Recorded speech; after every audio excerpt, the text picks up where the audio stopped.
Good morning. Good afternoon. Welcome to the Unify Global Roundtable, and welcome to this high-level dialogue titled The Role of Regulators in Delivering a Sustainable Financial System. For this high-level dialogue, I'm joined by two eminent leaders driving the sustainable financial regulatory agenda. Jeff Summerayes is an executive board member at the Australian Prudential Regulation Authority, APRA. Jeff is a member of the executive committee of the International Association of Insurance Supervisors, and importantly for our discussion today, he chairs the UNEP Sustainable Insurance Forum. So thank you, Jeff, for being with us today. We're also joined by Frank Elderson, who is the Executive Director at DNB, the Dutch Central Bank.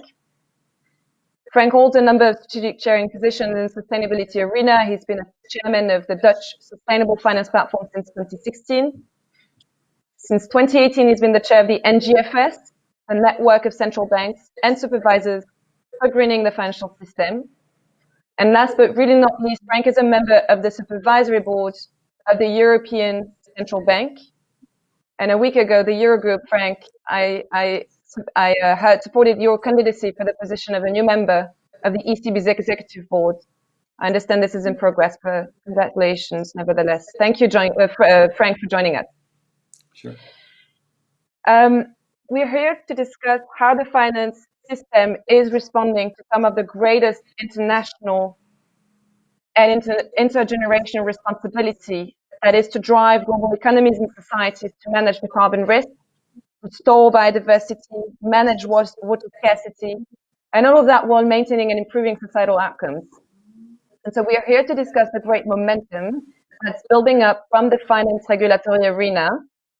In previous panels, we heard that bold sustainability climate targets can drive innovation in the finance industry, and regulators can help build the frame for bold action and to accelerate that action. So regulation is a powerful force. Like businesses, regulators recognize that sustainability issues can be a source of material financial risk that can impact both firms, real economy sectors, as well as the stability of the financial system more broadly. Some jurisdictions, such as in the UK, the EU, China, South Africa, New Zealand, Australia, are taking policy and regulatory steps to enhance the role of the financial system in the low carbon and sustainability transition. We have multiple countries developing or that have developed clear and ambitious roadmaps for sustainable finance. I understand, Jeff, this is the case in Australia. And some of these initiatives are policy regulatory led, some are emerging from the finance industry itself. But the point is that they're coming up with concrete steps to enhance market transparency. And some actually come up with very comprehensive regulatory plans, notably in the EU, that have the ability to impact both the private and the public sector. We heard of the low carbon benchmark regulations, the EU Taxonomy regulation. And so essentially for the last 5-6 years, there's been a substantial increment of national, subnational, international policy and regulatory measures across insurance, banking, and investments. Central banks in particular, Frank, are a driving force in connecting at the core climate and other sustainability challenges within the finance industry. So my first question goes to you, Frank.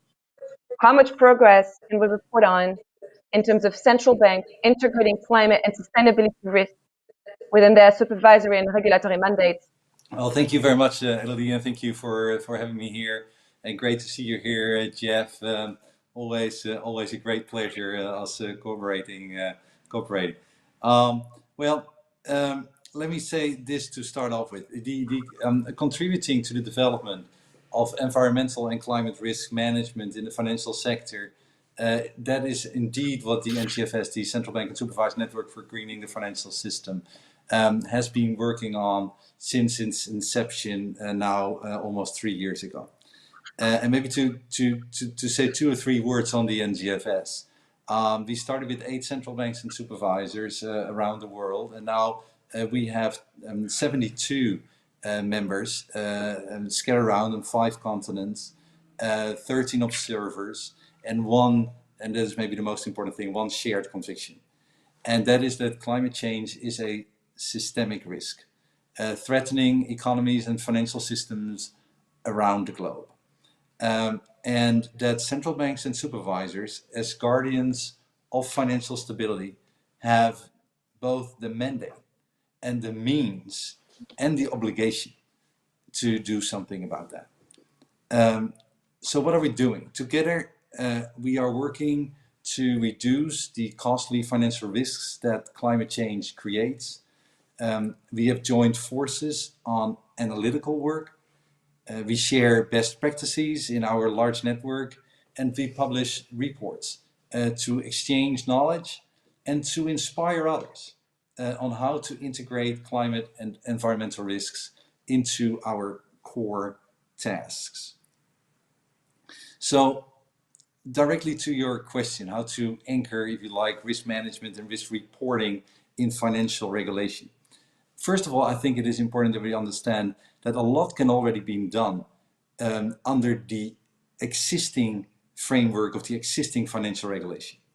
Several reports that have been out there for the last years have shown very clearly that climate-related risks are in fact drivers of what we would call the conventional prudential risk types for both banking and I'm pretty sure also the insurance sector. Droughts, floods, wildfires, but also transition policies of governments trying to do something about this. They all affect existing financial risk categories such as credit risk, market risk, operational risk, liquidity risk, underwriting risk. So that is one thing. There's already a lot that can be done under existing regulation. No need to change banking laws or banking supervisory laws. If you're a supervisor not yet active here, you can start tomorrow by just understanding that these are drivers of conventional risk categories. Now, to further, maybe that's the second point I want to make under this question, if you like. To further anchor the risk in financial regulation, we need to know more how climate change affects the real economy and more about the transmission channels to these financial risk categories. And in order to be able to do that in a more sophisticated way, we need to improve the metrics and to bridge the data gaps. Lack of data has been identified by the NGFS in various of our reports as a crucial element for effective climate-related and environmental risk analysis. And to bridge these data gaps, the NGFS is now working on identifying what data is missing and to determine also whether and how it can be obtained and where it might be at, although not easily accessible. And we also will be looking more closely into the transmission channels of environmental risk to the financial sector. So to wrap that up, lots can be done already under existing regulation. Lots should be done more, but we need better access to data, and we are working on bridging these data gaps. Thanks, Frank. And Jeff, as mentioned in the introduction, you chair the UNEP Sustainable Insurance Forum, that is a global platform for insurance regulators.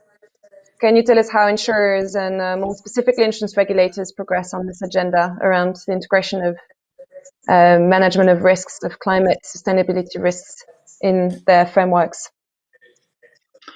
Well, thanks, Elodie, and good to be with you all on this call and with you in particular, Frank. And what we do in the Sustainable Insurance Forum is not dissimilar to what Frank has described from the banking side. And we're a group of about 30 insurance regulators globally that are collaborating on building our understanding and appreciation of climate risk and how that maps within our mandates as insurance regulators and supervisors.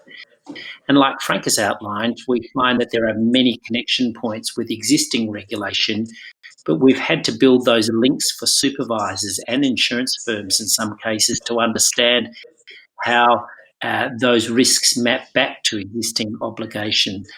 And we've done that in two ways. We have produced two issues papers, and the first was on climate risk more broadly for the insurance sector and the implications of that for supervisors.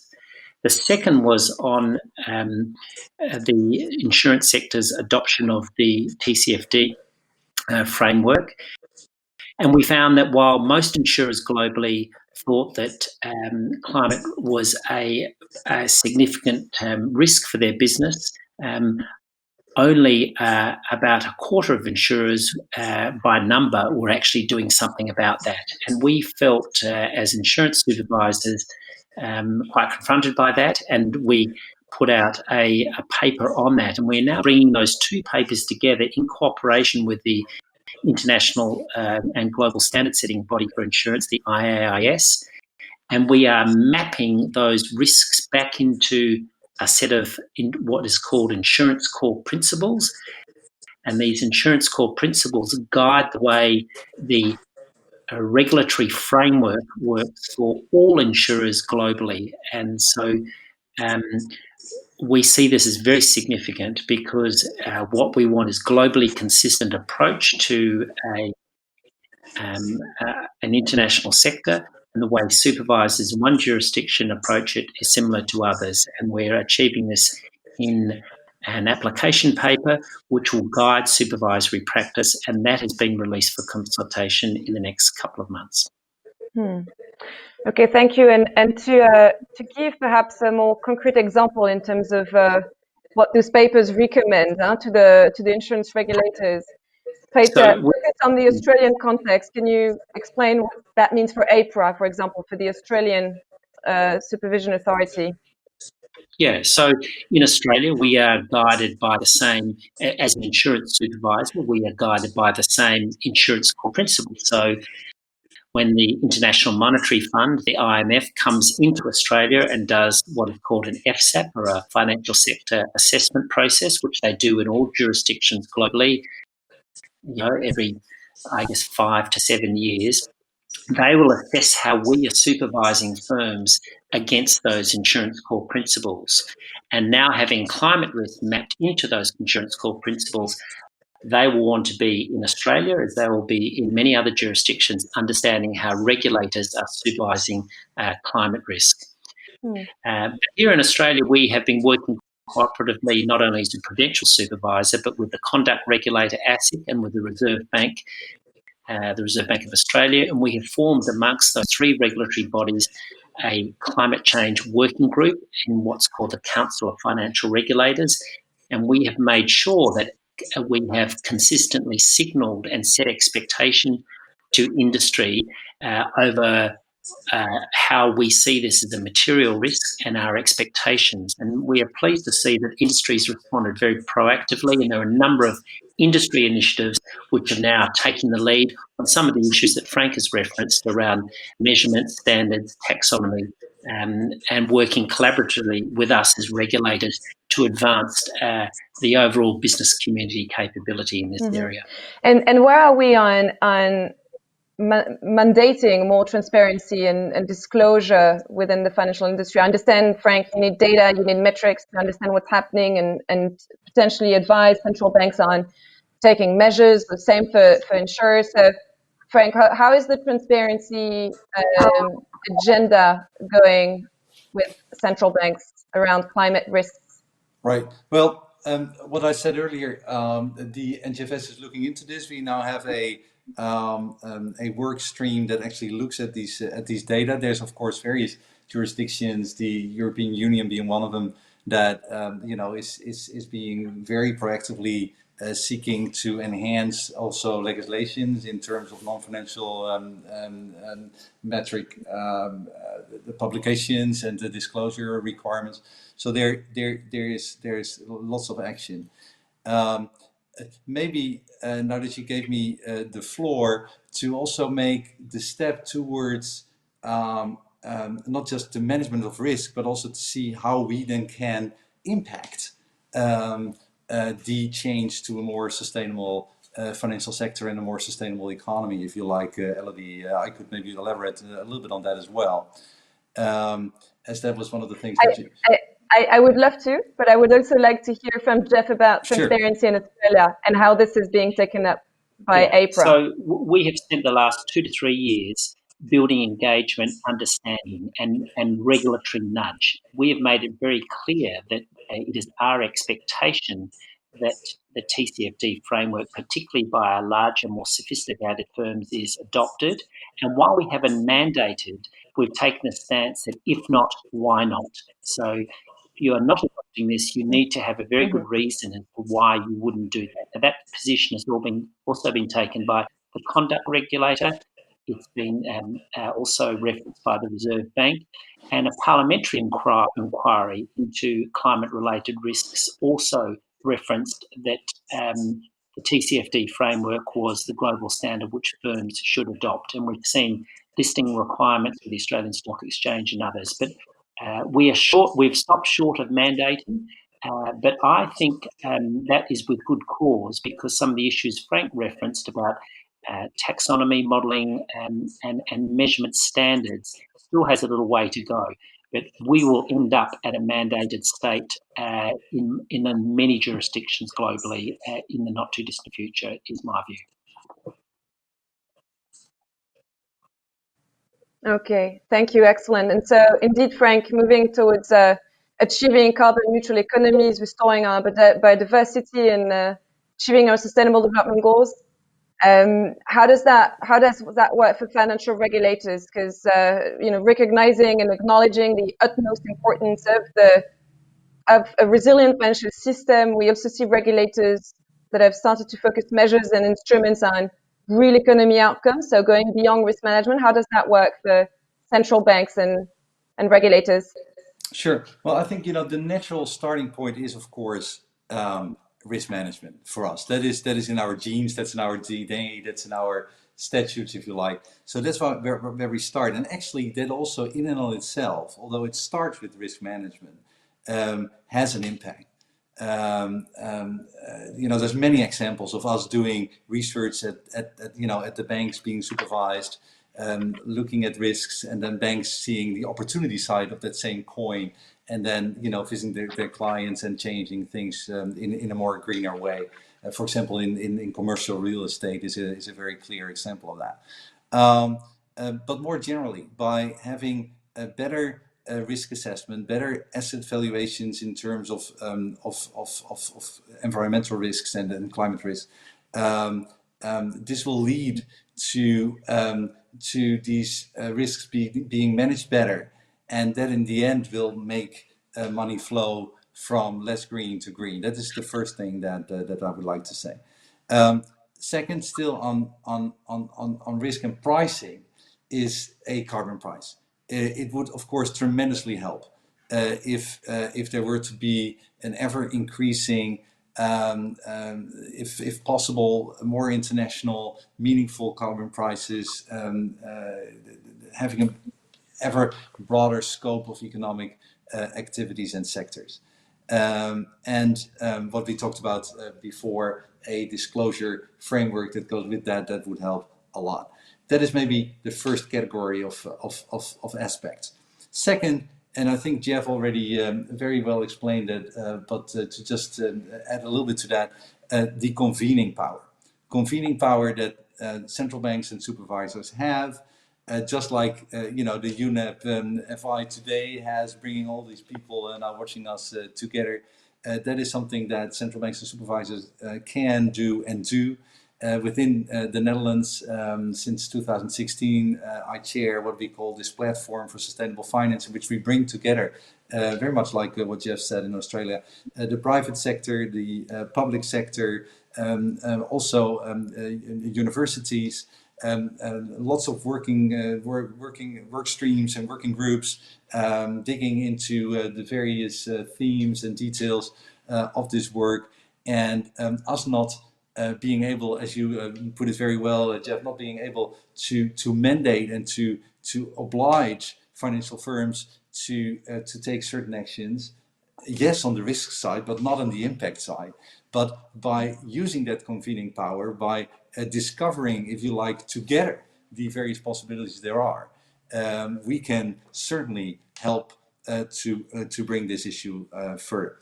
And then the third, very shortly, but is leading by example in terms of literally as central banks putting our money where our mouth is. So we have our own portfolios, And actually within the NGFS, we did a report yet last year. We're now updating this report. This will come out very shortly, in which we looked very carefully at the various policies that central banks do in terms of their own pension funds, in terms also of their own funds, and to see whether there can be a shift from investing responsibly to investing with a clear view into impact. And the first data that we are getting in is from this survey among all the members, is that indeed there is such a shift. This goes maybe slowly, but there is clearly such a shift, and I hope that we will be able to make that more visible in the upcoming publication. Thanks, and thank you very much, Frank. And Jeff, I mean, in Australia, and we heard that on previous panels, Seabus is one of Australia's largest superannuation funds. It recently joined this UNEP Net Zero Asset Owner Alliance, which equals to them committing to aligning their portfolios with a net zero pathway before 2050. And today, actually, they announced their targets for decarbonization to 2025. Is that something that APRA is supporting and is also aiming to further drive in Australia in terms of supporting insurers and investors align their strategies with climate and other sustainability goals? Well, absolutely. I mean, Seabus is an app-regulated entity, and we are seeing, and I think it's important that you draw that out, as we've talked about banks and insurers, but actually investors and the weight of money is really one of the huge movers on this whole agenda. And investors get it, and they get it that you can't have a successful business on a dead planet, and environmental sustainability and commercial sustainability are one and the same things, and we've borrowed enough from the world's natural resource, and we now need to put back. We need to regenerate. We need to have a more sustained and sustainable world. Otherwise, commercially and from an investment perspective, from a credit perspective, an insurance perspective, we are facing risks about that sustainability. And if you think about us as supervisors and regulators, we have a stability mandate, and each of these elements are threats to that stability. And so I think there's a great nexus and a synergy between environmental sustainability and business sustainability, and firms like Seabus are realising. And I'm being told by the Secretariat that I have 5 more minutes. Do you have 5 more minutes, Frank and Jeff, if I have one more question for you? Sure. Thank you. Sure. I'm curious to know about how regulators, I mean, and including central banks and from a prudential regulation, are potentially looking at tools that direct sustainable finance strategies towards actual outcomes such as taxonomies, and how and whether this is something that financial regulators like the networks to drive all central banks or APRA are looking to develop and or use.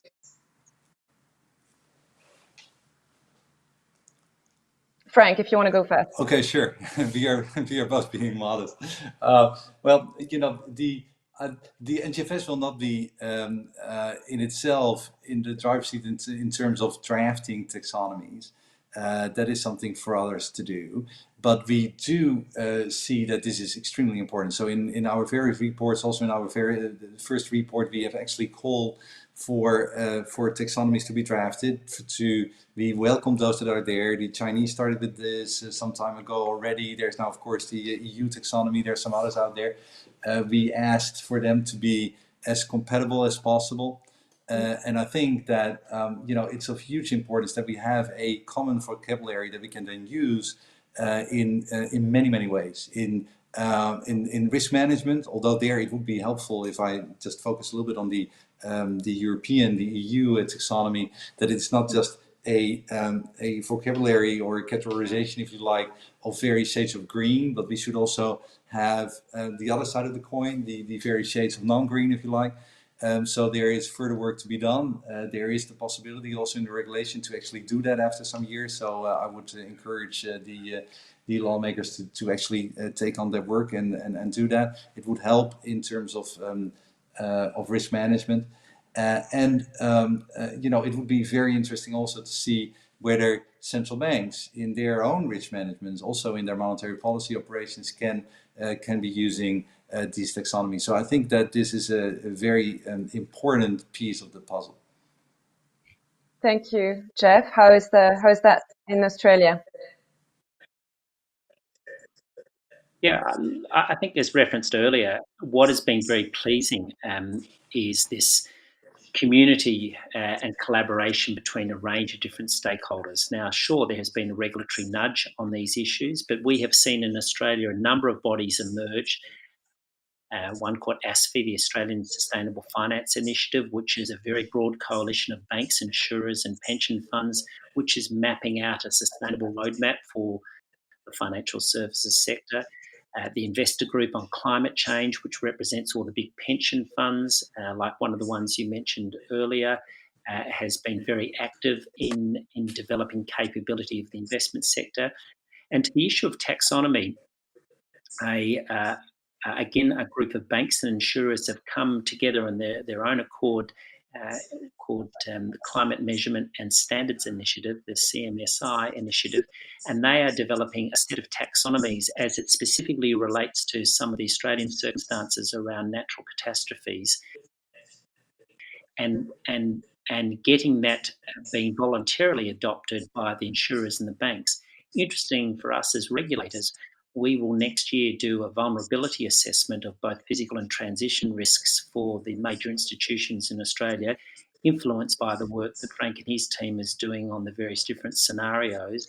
And we'll apply those scenarios working collaboratively with some of these industry-led groups like the CMSI, Climate Measurement and Standards Initiative, and the Australian scientific community to develop the scenarios so that we are looking at these issues as, again, a community of capability building as opposed to a pass-fail test that a regulator might apply. Climate, while it has been around for a long period of time, the realisation and the development of these disciplines and the nuances around taxonomy modelling, scenario stress testing is quite new. And so the more people we can have in the tent on this, the better. Okay, thank you. And so maybe one last question from me to you, and you've already touched a little bit on that, but essentially I'm interested in you as chairs of, both of you as chairs of international networks of financial regulators. Where do you see the next steps in terms of accelerating the regulatory agenda, support the finance industry aligned with policy sustainability goals, but also in terms of bringing coherence internationally? And I think you've already touched on the second point, but perhaps the first in terms of accelerating the regulatory agenda. Frank. Okay. Well, thank you. Thank you very much. I think that a couple of things. I'll be very short. I hope that both our organizations will still grow a little bit in, so that the more supervisors, both on the banking and the insurance side, the more central banks join this effort, the better there is. There is still some that could very much be encouraged to also participate. That's one. Two, I think that it is really time for the standard setting bodies, because the NGFS is of course a network of the willing, but the standard setting bodies should step up to the plate and participate. There is now there is now also a task force on climate-related risk under the Basel Committee that I co-chair together with Kevin Styro of the Federal Reserve of New York. So there is work being done. Some of the other standard settings bodies are certainly also active. So I think that's very good, but this work needs to be done as quickly as possible. And I think that we should go beyond climate. What we now understand from the transition from climate-related risk to financial risk, that these mechanisms, the transition channels, they also hold true for biodiversity loss, for water scarcity, for resource scarcity, even for human rights abuses. So we can go much broader than that, and I think we should go much broader than that and look more holistically to the various SDGs, if you like, as the UN and stuff. And the last thing I want to say here is, we're going to be cut off in 20 seconds, Frank. There is great urgency.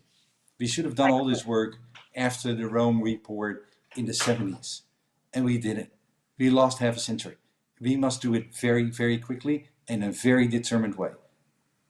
Thank you. Urgency is great as a conclusion. Thank you for your time, perspectives. Thank you for your leadership.